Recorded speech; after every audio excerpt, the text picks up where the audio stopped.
Session 10, Changing Your Self-Concept. To repeat, all change in your life begins with a change in your self-concept. And that brings us back to what we talked about when we talked about the three ingredients of self-concept at the very beginning. We said that there were three parts: the self-ideal, the self-image, and the self-esteem, or how much you like yourself. And what I'd like to do now is I'd like to talk a little bit about what we call the self-ideal. Because the self-ideal is the person that you would most like to be. When you start thinking about changing your personality, improving the quality of your life, your inner and your outer life, you have to start off with a target. You have to start off with something to shoot for, something to aim at. So let's talk about this. The self-ideal is a fundamental part of your personality. The self-ideal is a combination of all of the qualities, how much you like yourself, and there's a difference between your self-image and your self-ideal. The distance between these two, the way you see yourself now and the way you would ideally like to be, has a major impact on your self-esteem. People who see themselves working progressively toward becoming more and more like the people they want to be have high self-esteem.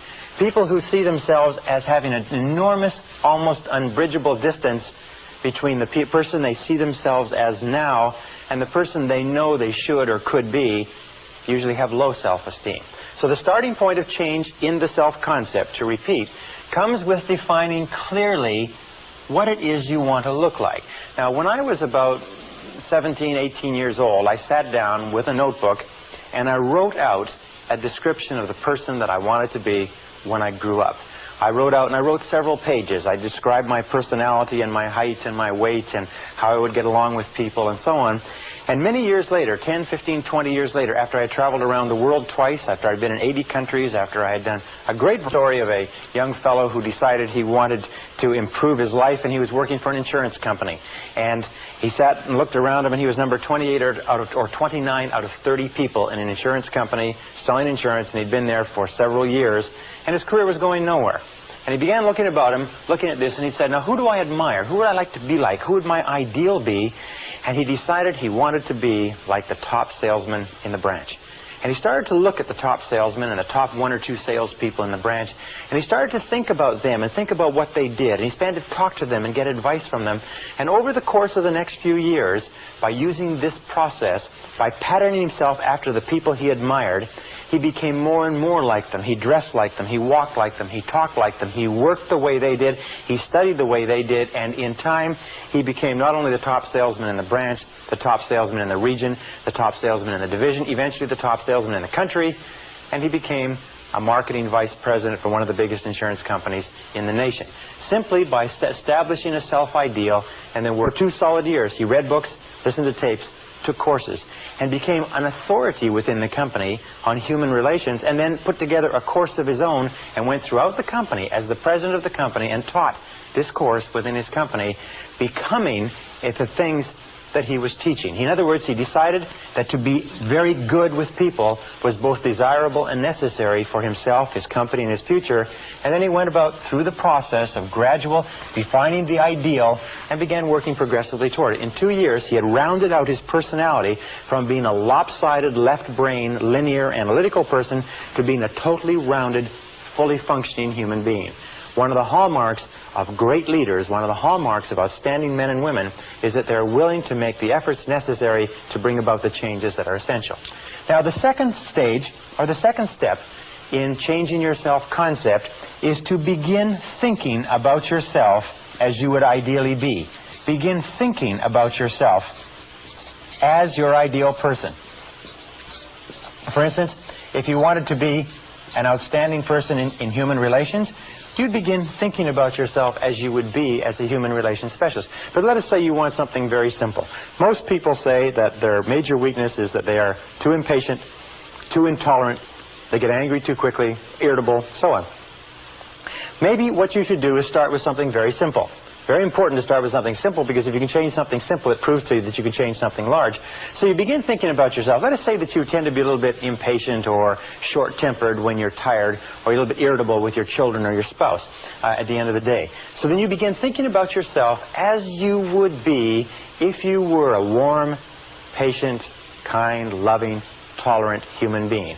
Begin thinking about yourself in the situations where you normally become cross and irritable, and begin thinking about yourself as being relaxed, positive, supportive, encouraging, unruffled.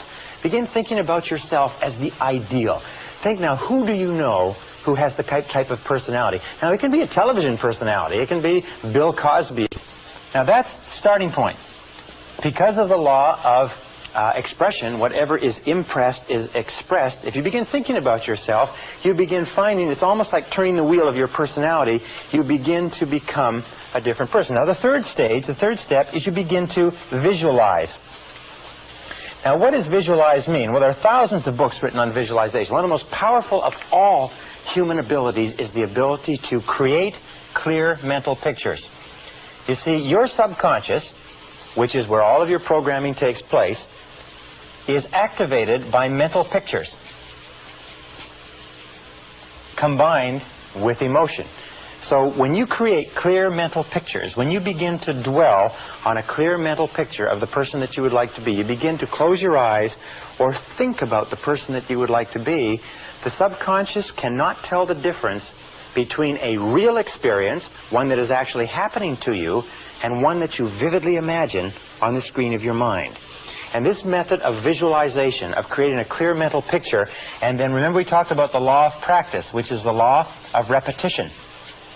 By practicing it over and over and over again. Imagine, for instance, that you wanted to become a proficient public speaker. Simple as that. And let us say this is you, and this is your eyes, and here is your conscious mind, and here is your unconscious mind. Let us say you wanted to become a proficient public speaker. Well, if you went out and you gave a whole series of talks, and you got positive response, and people applauded and told you that it was a good talk, and you did this over and over again, no matter how terrified you are of public speaking right now, if you did it often enough, gradually you would store up enough memories to the point where you would feel no uneasiness at all about speaking publicly. Now, the reason I mention speaking publicly is that something like 54% of the American public would rather die than give a talk in public. They put the fear of public speaking ahead of the fear of death. It's one of the greatest of all fears in our society. However, no child is born as afraid of public speaking. No child comes into the world with a fear of speaking in front of audiences. As a matter of fact, every one of us gave our first public talk stark naked, upside down, in front of a room full of strangers, if you remember that, and it's been downhill for most of us ever since. If you have a series of external experiences, however, and all of those experiences are positive, then they're stored away as positive reports in the public speaking file. However, let us say that you have a tremendous feeling of anxiety about speaking, and that can come from 100 different reasons, but you begin to play on the screen of your mind. You have this continuous reel projector. You begin to play on the screen of your mind a picture of yourself speaking effectively in front of a group. You begin to read about other people who speak effectively. You begin to read the books of successful speakers who tell how they did it and how nervous they were. You begin to take a course and you begin to study and you begin to learn how to do it. You begin to learn how to prepare and to outline a talk, and you begin thinking about yourself over and over again as capable of doing it. The picture that you play on the screen of your mind is accepted by the subconscious as a real experience as long as you vividly imagine it. And this is the key. It is the vividness of the picture. The more clearly you visualize it, the more frequently you visualize it, the more emotionally or intensely you visualize it, and the longer you visualize it, the more of an impact it has on the subconscious mind, so that you can, in many respects, actually become halfway or three-quarters of the way toward being a competent speaker or being competent in almost anything simply by visualizing and playing this picture over and over again. By the way, I use the example of speaking in public for a very specific reason. Most of us are afraid of it. And what I've found is that if you can use these methods of mental programming to eliminate one major fear that may be holding you back in life, you will prove to yourself forever that you can eliminate any self-limiting belief and overcome it and go on to accomplish what you want. I have given this advice to thousands of people. It's simply this: if you have an uneasiness with regard to public speaking, or any other fear, but public speaking for this example, make the decision right now to get over it. Now, here's two ways that you can get over it. Toastmasters. Does this method work? Well, I'll guarantee you that it works. Toastmasters was set up in 1923 as an organization, a voluntary organization. Groups of men and women come together, small groups. They meet once a week, and they have breakfast, luncheon, or dinner meetings, and at each meeting, each person has a chance to talk.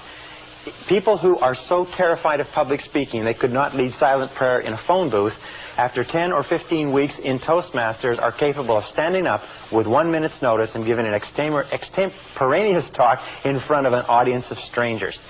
Toastmasters works. Why? It's because every single time a person stands up, they get positive feedback, they get correction, they get advice, they get applause, they get support.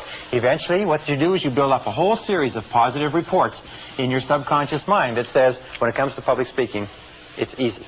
If you want to be effective at selling, if you want to be effective at leading, if you want to be effective as a parent, if you want to be effective with other human beings, all you have to do is practice over and over again, and practice in your mind over and over until eventually you will find that when you think about whatever it is, the fear level will go down, confidence level will go up. By the way, one other area that you can go to if you want to learn to be more capable speaking is Dale Carnegie. Dale Carnegie has a wonderful course, which is just called the Dale Carnegie course, which really helps people become proficient in public speaking. Over 10 to 14 weeks, you get an opportunity every single week to get up and speak in front of your peers. The next is affirmations. Now, with affirmations, your potential is unlimited. Affirmations are the most powerful words that you can possibly say. Affirmations are based on what we would call the 3 Ps. In that with affirmations, we reprogram ourselves unconsciously. Affirmations are strong, positive, assertive statements that you say about yourself, to yourself, and believe. And they're based on the 3 Ps. And the Ps are, first of all, personal. All affirmations, all statements that you say to yourself have to be couched in the personal tense, the I. If you say, I like myself, I like myself, I like myself. When you say, I like myself, it accesses the subconscious directly. Every single command that begins with an I opens the subconscious mind and says, valuable information coming down. Prepare or get ready. And also, positive. All affirmative statements must be couched in the positive tense, because the subconscious mind filters out negatives and only takes the words that the positive expression. For example, if you wanted to quit smoking, you wouldn't say, I don't smoke anymore, I don't smoke anymore. You would say, I am a non-smoker. I am a non-smoker. The words I am are 2 of the most powerful words in mental programming. When you say I am, because only you can say I am about you. In the whole world, nobody else can use those 2 words with regard to you. And your subconscious recognizes that when you say I am responsible, I am responsible, you can actually imagine the feeling that would accompany the words. When you say I like myself, you don't say I like myself. You say I like myself, I like myself, I like myself.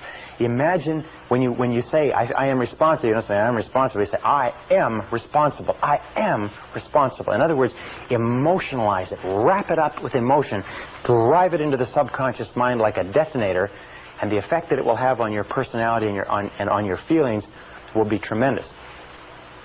Now, again, with regard to affirmations, what I use is a series of index cards. And you can put your affirmations, your positive, present tense, personal statements on affirmations, and review those affirmations over and over again. Every time you review them, every time you think about them, every time you repeat them and drive them into the subconscious mind, every time you impress them, you increase the potential for them to be expressed externally. Now, one final thing is when you use affirmations, try to keep your daily words and actions consistent with your affirmations. Try to keep the things that you say when you're walking around and the things that you do consistent with the words that you say to yourself in private. All right, the next thing that we do is what is called verbalization. Verbalization is speaking aloud, speaking your affirmations aloud. Now, there's 2 ways that you can do this. Best to do it in private, but basically you increase the impact of an affirmation by as much as 80% and even more when you say it out loud.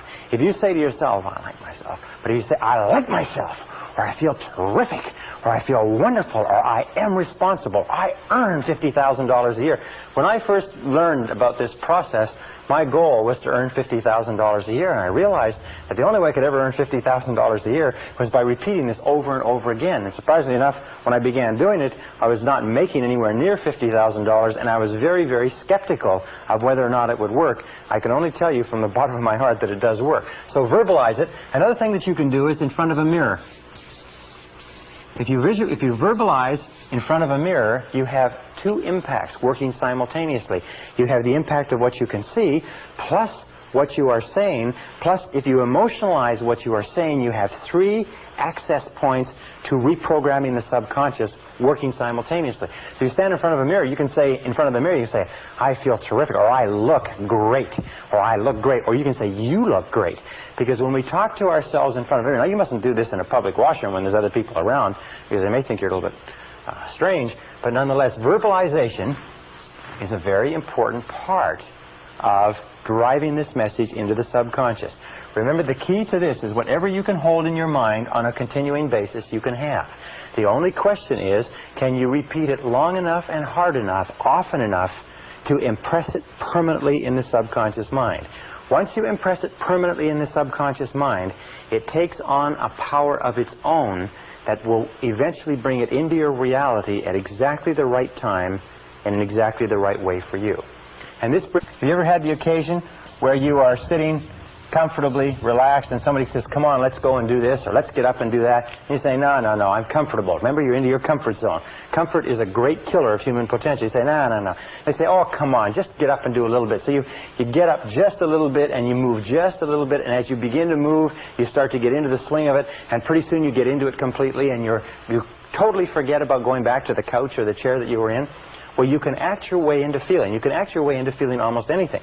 We call this, if you like, pretending. Pretend that you have the quality already.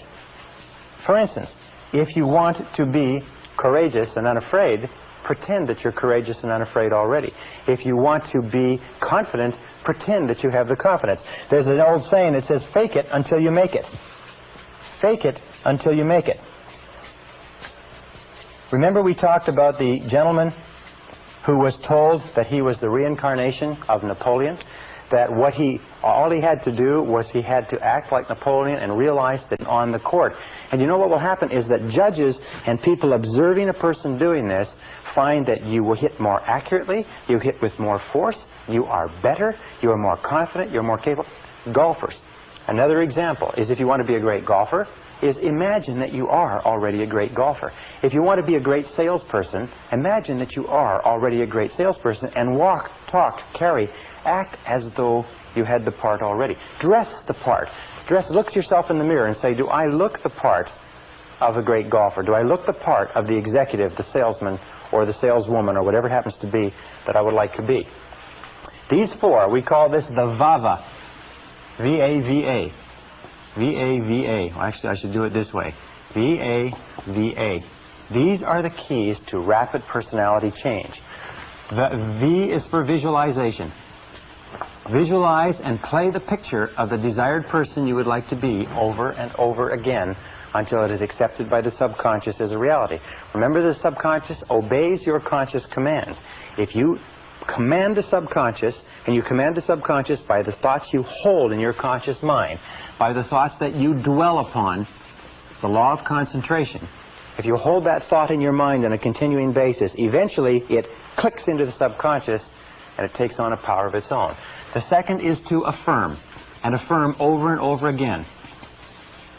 There are many people who say that they would rather go without breakfast than go without their affirmations each morning. Speak to yourself positively. Use positive self-talk all the time. Remember, you talk to yourself at the rate of almost 1,500 words a minute. Most people talk to themselves in terms of doubt and fear and worry and anxiety. Talk to yourself positively. I can do it, I can do it, I can do it, I can do it. Just repeating, I can do it, over and over again. Boost your self-confidence and boost your self-esteem. When you have nothing else to do, say, I like myself, I like myself, I like myself, I like myself. Because saying I like myself or I love myself expands your ability and your capacity in every area of your life. Also verbalize. Speak out loud. Make sure the things that you say out loud are consistent with the person that you want to be and the things that you want to do. Verbalize and say, I like myself. Don't say aloud things that, like, I'm never on time, I can't lose weight, I can't quit smoking, I wish I could, and so on. But always speak in positive terms. Remember that you can almost double the force of an affirmation by speaking it aloud. And if you speak it really loud, I like myself, I like myself, I like myself, you speak it really loud and really strong, it has double, triple, sometimes several times the impact. And finally, assume the role. Pretend as though you already had the part. Assume the role. Imagine that you have been hired to play the role of an extremely successful person in a Broadway play. And in this role, what you are going to do is you're going to walk, talk, and act as though you were the success, as though you were the role model, as though you were the ideal image of the perfect person that you want to become. And if you walk it, talk it, pretend it, visualize it, think it, and affirm it over and over again, that is the person that you become as inevitably as the sun rising in the east